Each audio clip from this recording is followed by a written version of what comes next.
Welcome back to the Challenger Podcast. My name is Dave Glazer, personal trainer, relationship coach, and huge fan of the Enneagram. Welcome back to the podcast. It has been so long since I have done a full-on solo recorded episode, and today is the day that I want to dig into so much stuff. I'm going to give you a life update. I'm going to talk about Hinge prompts for the Enneagram Type 2. I'm going to talk some shit about Bumble. But first, let's kick it off with an extremely important topic that I think will be so valuable to a lot of people. And that's how to spot scammers when you're on a dating app. If you have questions that come up about how to spot a scammer on an online dating app, do not hesitate to reach out and ask me any question that you may need on Hinge, Bumble, Tinder, all the other apps that you may encounter some scammers. Not Facebook Marketplace, Facebook dating, how to spot a scammer or a bot on a dating app. And I want to thank a follower who posted this screenshot of an exchange on Hinge. Let me just read this out loud for you really quick. And it starts out with, "Good morning, first name. You look so beautiful. To be honest, I would like to have sex with you."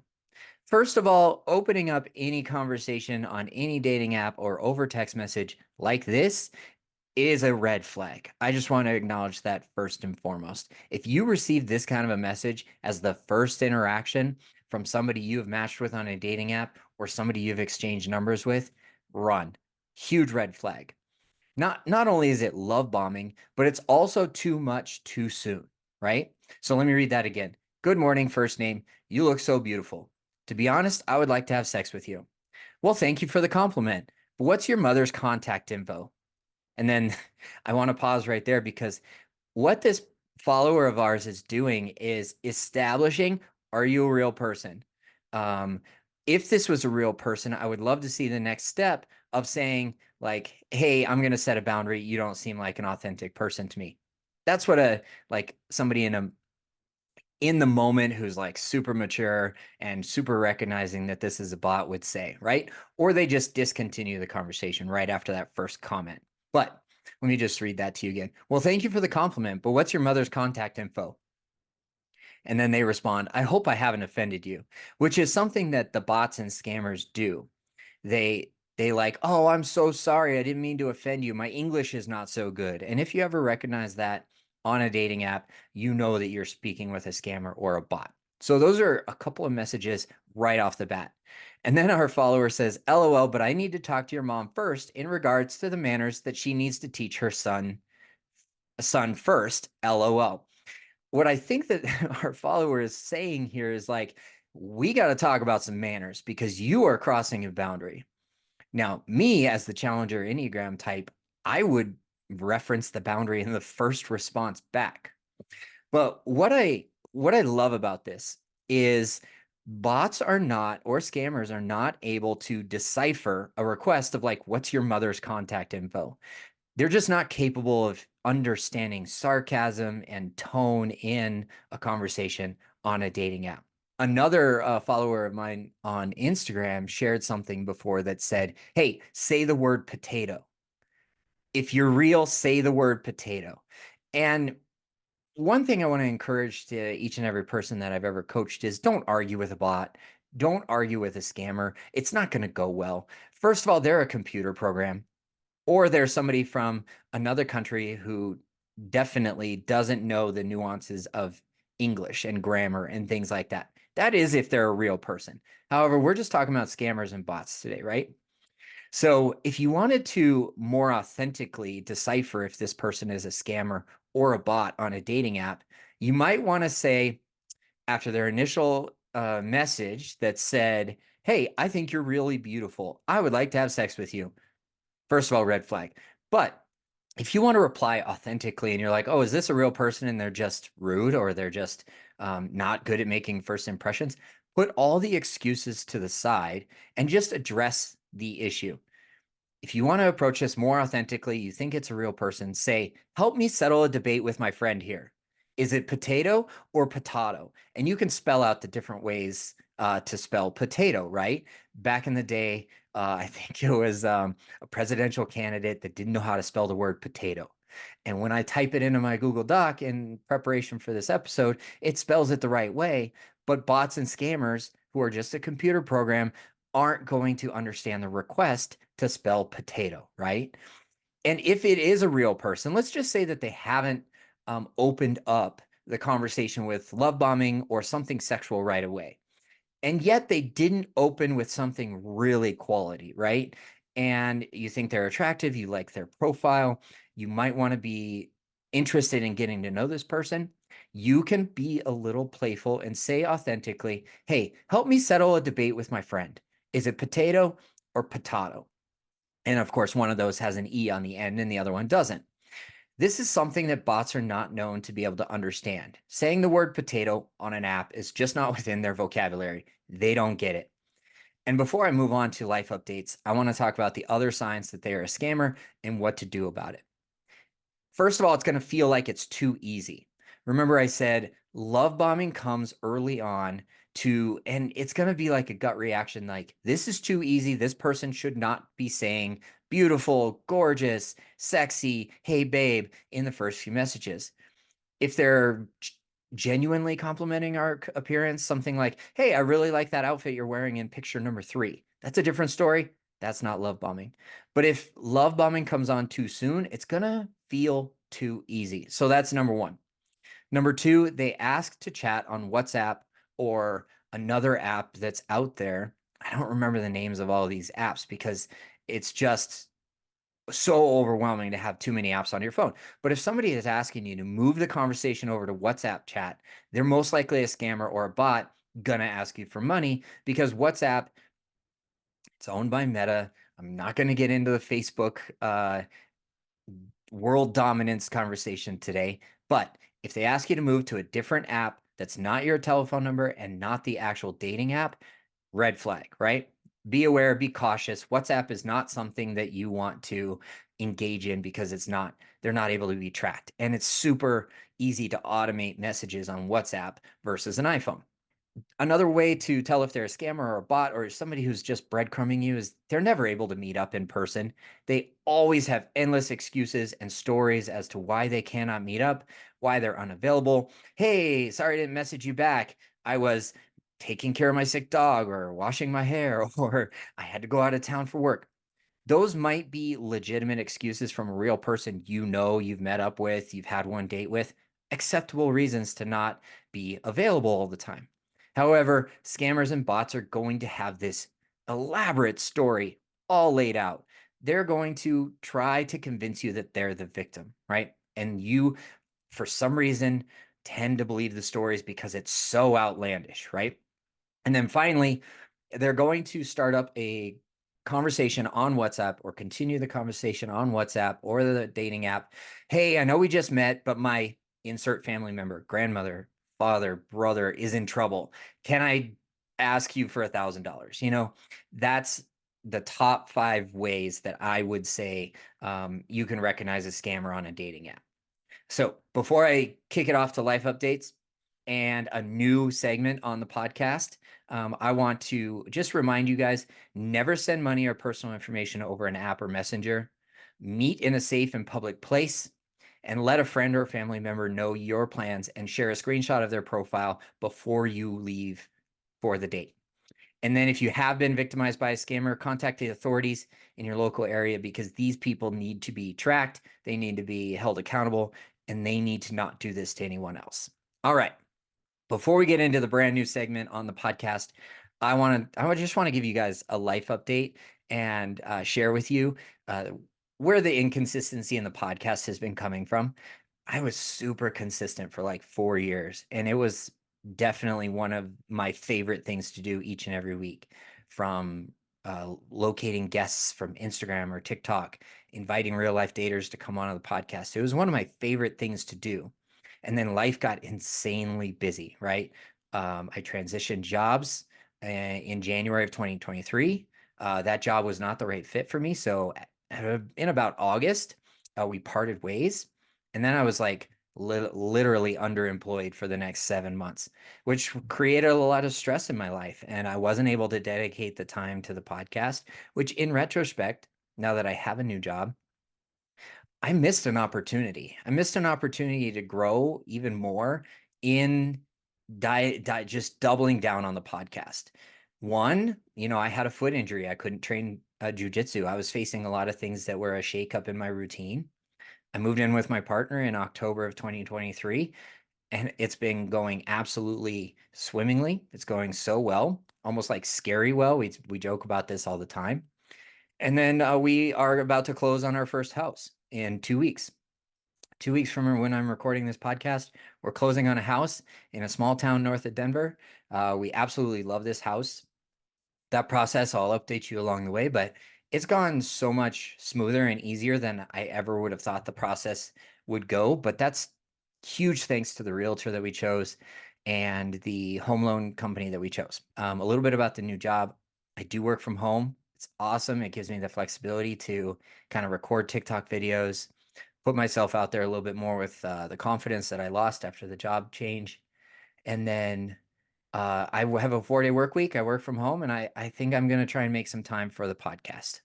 That's a lot of life updates, but what I've really come to uncover in that time frame of being underemployed, just not having the confidence that I wanted to show up with here on the podcast and on TikTok, it's been a big struggle. Maybe not like a big struggle, but it has been a challenge and an opportunity to look at um, how much sharing personal details of my relationship with the TikTok audience and our audience here on the podcast, does that really honor my relationship?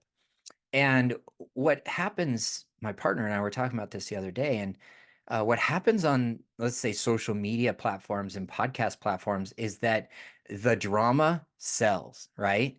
And honestly, our relationship doesn't have a lot of drama in it. We're both really focused on our own personal growth. We did all of that work before we came into this relationship. And honestly, the drama, the behind the scenes stuff is really not something that I want to make available to our audience. It's really very personal when things do come up in our relationship. And we kick around the idea of her coming on as a co-host and things like that. And her story is extremely valuable for our audience to learn and grow from and really connect to. She's got a lot of strength in her journey. And it would be a blessing and a pleasure to have her share that with you all. But the personal details of our relationship is not always appropriate to share with our TikTok audience. We have our sense of humor. We both enjoy our senses of humor and they play off of each other well. But it just doesn't translate to TikTok because I'm not going to go blowing out all the drama that say like I had when I was single. I had a lot to talk about when I was single because I was my own worst enemy when it came to dating and relationships. I would self-sabotage myself all the time, but I can't share self-sabotage with you all and make it interesting on TikTok and the podcast because I'm not self-sabotaging myself right now. And if I do feel that show up in my life when we have conflict at home or when just I'm struggling with things personally, I take it to my Man Talks Alliance weekly team call, or I take it to my counselor. And those are places where I feel it's appropriate for me to discuss those things, not airing that shit out on TikTok or on the podcast. And that really benefits you all too, because I know how uncomfortable it is when people overshare, right? So I've always tried to keep personal details of my relationship private. That's definitely something that we don't want to bring people into our couple bubble. If you're familiar with Dr. Stan Tatkin, he wrote a couple of books called Wired for Dating and Wired for Love. The couple bubble is basically that sphere of influence that the two of you have complete influence over, and we don't allow anything else to come into that couple bubble. Establishing the couple bubble in a relationship is so important because that's what the two of you have an influence over. External influences like your family, your friends, your coworkers do not need to know everything about your relationship. Keep it within the couple bubble, right? Where you two can wholeheartedly build trust during the vetting process of the dating process. Like the first year, you're vetting each other on dates. You are vetting each other's family members. You're vetting each other through family and friends and so forth. So if you're looking for an additional resource on Couple Bubble and the concept from Dr. Stan Tatkin, pick up Wired for Dating or Wired for Love. And then finally, when it comes to the vulnerability of the challenger personality type, I have to learn that establishing boundaries and how Teresa and I share about our relationship on social media and here on the podcast is something that's important to me. Not everything is your business. Not everything is public information, right? And that preserves our couple bubble. And it also keeps things personal. It keeps things as an inside joke when it belongs. We have so many inside jokes. We both love TikTok. We share TikToks back and forth, and we laugh about things that are probably not appropriate to talk about on TikTok, right? So I just wanted to give you all a life update, kind of include you into what's going on. We're super excited about our move and our home purchase. Things have been going very, very well. We're both a little bit nervous about how well it's going, but we close in a couple of weeks, and it's going to be a huge leap forward in our adventure together. All right. Thanks for listening. We're going to jump to the newest segment on the podcast. It's called Let's Talk Some Shit. Through the lens of the Enneagram, I've received the reflection that the challenger personality type is a bit judgmental, but I want to lean into that. And I want to actually understand where that comes from, because being judgmental of others keeps my walls up, right? It distances myself from intimacy, closeness, and connection by judging others, right? And by putting up that wall, it actually prevents me from having closeness, which is what is a human desire. We are wired for connection. Again, Dr. Stan Tatkin as a resource, we are wired for love, right? Okay, so this new segment is all about let's talk some shit. And who do we want to talk some shit about this week? We're going to talk about Bumble and its billboards, right? I know I'm a few weeks late to this conversation, but Bumble put out a marketing advertisement campaign where they purchased up billboards and they put out phrases like celibacy is not the answer and so forth. Like maybe you've seen screenshots of the billboards or pictures of the billboards that Bumble put out. They have since apologized. They have since reworked their campaign, but I think that it truly has hurt their brand image as a place where it's safe for women to date. And I've always talked about Bumble as maybe not the most aligned dating app for me, because while it does provide a safe, I'm putting that in air quotes because not everybody agrees with me, and that's okay. It provided a safe place for women to date on the surface.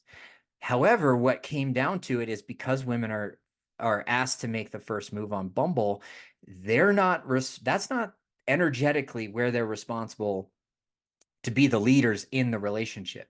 Now, it might work out really well for type A, very driven, very assertive, feminine energy to be the first to message on Bumble. But from most of the clients that I've worked with and most of what I hear in the news and online, that's not comfortable for women to do the opening. So it might just look like, hey, how was your weekend? Hey, first name. Hey, Tom. Hey, Dave. Hey, Harry.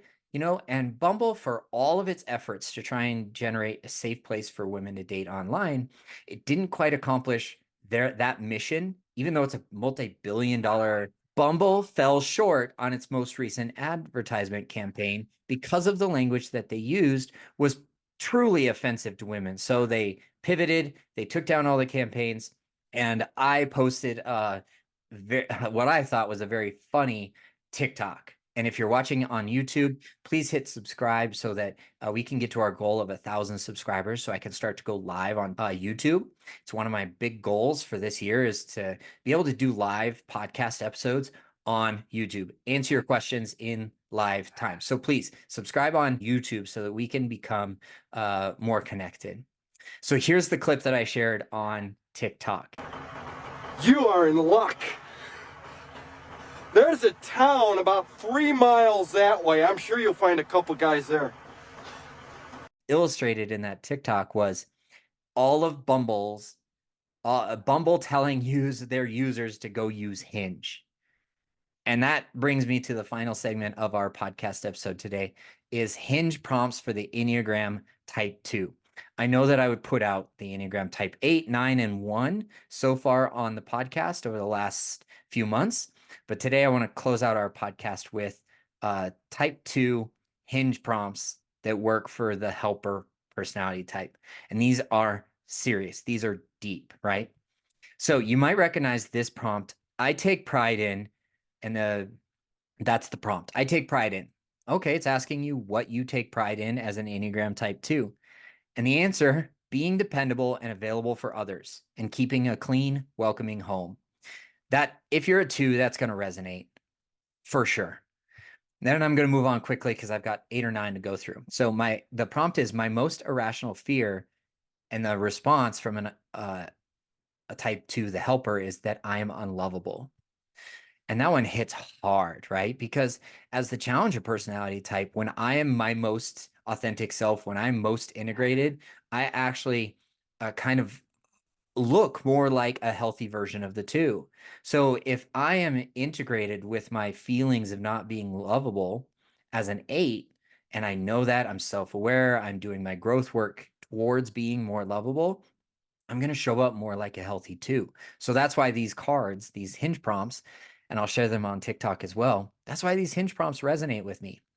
So the next prompt is, all I ask is that you, that you love me for who I am. The 2, the helper, is absolutely going to struggle with authenticity, right? They're going to hold back their true authentic self because they tend to be a people pleaser, and they tend to put other people's needs first. And showing up as your most authentic self as the Enneagram Type 2, the helper, doesn't feel like their default mode, right? What they were grown up doing. You got to be a good girl. You got to be a good boy. Hopefully that resonates with you and it doesn't hurt your feelings too bad. But honestly, the Enneagram is a tool that I've used to gain self-awareness, and it's not always easy to look at yourself in the mirror or the reflection of the Enneagram as a personality type. Next hinge prompt. My greatest strength, I have the biggest heart and an endless capacity for love. But this leans more towards the integrated version of the Type 2, right? If they can acknowledge that I have the biggest heart and an endless capacity for love, then the Type 2 is able to lean into that and really understand that is their path to growth. But what happens is that they need to understand how to set boundaries around that particular strength, right? You might recognize this hinge prompt, an overshare, I fall in love quickly and get hurt when I don't feel that love is reciprocated. Now that's the opposite. The opposite appears to be, this is a disintegrated version of the Enneagram 2, but they're honoring it and they're using it as an example of an overshare. Hey, if I share my love too quickly, it's probably going to lead to me getting hurt, right? You may be familiar with this hinge prompt. My love language is ... The answer from the Enneagram Type 2, the helper, is words of affirmation, and words of affirmation. Without a doubt, the Type 2, the helper, loves to hear how they treat you, how they made you feel, how the work that they did for you around the house really meant a lot to you. So words of affirmation are going to be the way to touch the soul and the heart of the Type 2 helper. However, somebody who's in relationship with a helper needs to understand that they need to show up for themselves by holding boundaries around how often and what they give words of affirmation for. My coach Connor tells us that appreciation is the currency of intimacy. And if we want to have a deeply intimate, connected relationship, we need to understand that sharing appreciation for what others are, who they are, what they do for us, and how they make us feel is the currency of intimacy. It's going to deepen intimacy. However, we need to uphold our boundaries. We can't just throw it all out there. Like I said earlier in the podcast, that if it's too easy, then it's not going to feel authentic, right? And that's the key for the Enneagram Type 2, is to show up authentically for yourself, not for others, for yourself. And then let's finish it off with the last few prompts for Hinge for the Enneagram Type 2. I want someone who ... will pick me up at the airport with a sign with my name on it. Oh, and watch Brene Brown's Call to Courage with me on the couch while drinking wine, right? So they're exemplifying what their core need is, right? Their core desire, their core motivation. I want somebody to put effort in. I want somebody to go to the ends of the earth and shout my name in big bold letters on a sign at the airport. You're mine. I'm here for you. I'll do anything for you. right? And that's probably aligning more with like average health or below average health on what the expectations of the helper are all about when it comes to dating, right? We have to acknowledge that some Enneagram types have a love addiction, right? And the type 2 shows up that way. Will pick me up at the airport with a sign with my name on it, right? How how doable is that in is that in current America, right? One, we can't go up to the gate because of TSA restrictions. Two, DIA is really far. There's a train. Yeah, you could take the train, or you could get an Uber. You could drive out, park in short-term parking, and go pick somebody up as you come up the escalator. But really, how realistic is that? And how do we want to set this? I think there was a Seinfeld episode where you can't drive your partner to the airport every time because then that's the standard, right? We have to live aligned with our own values. Yes, 100%. If your value is to go extravagantly to the ends of the earth for your partner, and that's aligned and that's authentic, lean into it. However, understand and check your boundaries. And then finally, and watch Brene Brown's Call to Courage with me on the couch while drinking wine. That quintessential is the way to do quality time with the type 2 Enneagram, right? Brene Brown is a type 2 exemplified. She is the most integrated version of a type 2 I've ever seen. And then her Call to Courage special on Netflix is their manifesto. So if you're a type 2 helper on the Enneagram and you haven't seen Brene Brown's Call to Courage, I recommend watching it 2 or 3 times. It's valuable for all Enneagram types, but especially the type 2.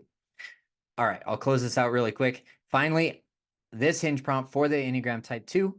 I'm the type of texter who will get back to you right away or not see your text because I'm helping my best friend study for the MCATs, right? Let me repeat that. I'm the type of texter who will get back to you right away or not see your text because I'm helping my best friend study for the MCATs, right? I'll do anything for others, but it may get in the way of me doing everything for others, right? And this is the continuous spiral and the continuous loop for the Enneagram Type 2, right? And let's close it out. Hinge prompts for the Type 2 Enneagram, the helper. Don't hate me if I get insecure about the things you might think are no big deal. To me, they are a really big deal. And then it closes us out. So listen here, buddy. And I think that statement from an Enneagram 2 is one of great self-awareness. And if they're able to say, don't hate me if I get insecure about the things you might think are no big deal, that truly comes from the authentic heart of the Enneagram Type 2.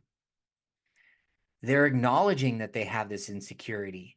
They're also asking you not to hold that against them. And that's a really big deal for the Enneagram, the helper, if you're in relationship with them. And if you don't meet them with the same kindness and compassion and grace that they just shared with you, because that's really hard for them, like the challenger, they're afraid of vulnerability as well, but for different reasons. They will stand toe to toe with you. They might not always be so serious about it, but they will get a finger in your face and they will say, so listen here, buddy. All right, everyone. Thank you so very much for tuning into this podcast episode. It's been a pleasure to go deep into a few topics today of how to spot a scammer or bot on a dating app. Life updates from me about the next few weeks and month of our life here in this wonderful relationship that Teresa and I are building together. And then finally, let's talk some shit about Bumble. And then my partner and I met on Hinge. So we find that it's a little bit more of an authentic app because it's not about the swipe. It's about looking through the profile, clicking that heart button, and the other person gets to see that you liked your profile one at a time. Or if you pay for the feature, you get unlimited access to your other profiles that like your profile. Just makes things a little bit easier. We felt authentic when we connected on Hinge. And then finally, want to invite you all to follow me on TikTok at Dave Glazer, on Instagram at Coach Dave Glazer. Please subscribe on YouTube so that we can host live events on YouTube. Share this episode, share the content on TikTok. Until next time, this is Dave in Denver, wishing you health and happiness. wherever you're at in the world.